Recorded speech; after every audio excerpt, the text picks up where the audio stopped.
Okay, so I've got a bit of a makeshift tripod made up now, so we'll see how we go. So this is ongoing with the Heinkel and the electrics, so I'll just switch it round. If it will go round. There we go. Okay, so what I've done, I have put a fuse in line there, if you can see, on the earth, so that if we have any problems it will just blow the fuse.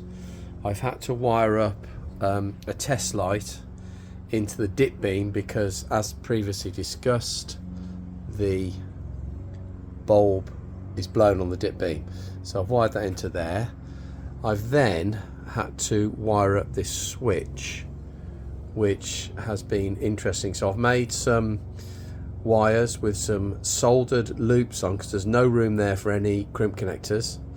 I've then picked out the loom with crocodile clips, 56A, 56B, 30 live and a 56 straight.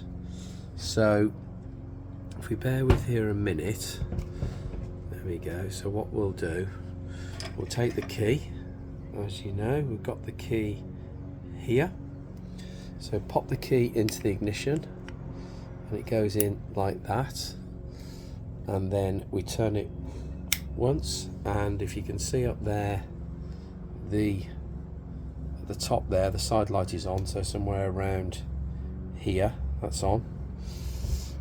And then what we'll do now, we'll flick it on one more, and as you can see, turn it round, the dip beam is on.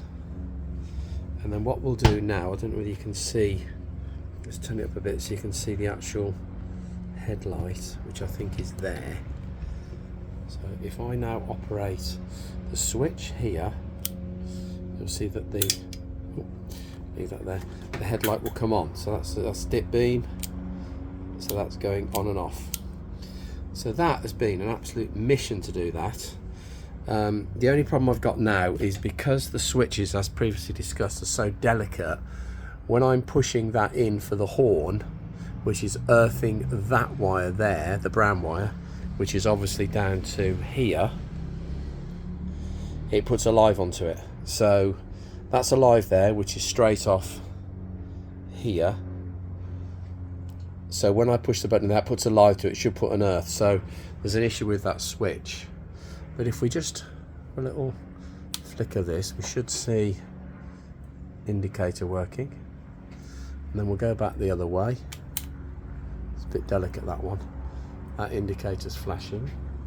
We have got, if I put it there, twist it down onto the rear light.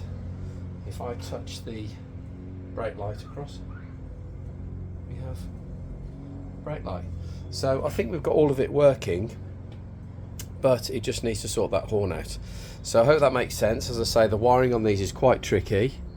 Any pictures on there, if you've got a new loom, that's how it goes.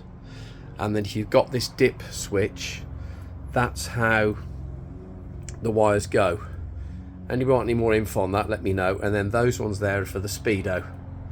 So yeah, still got the indicator going.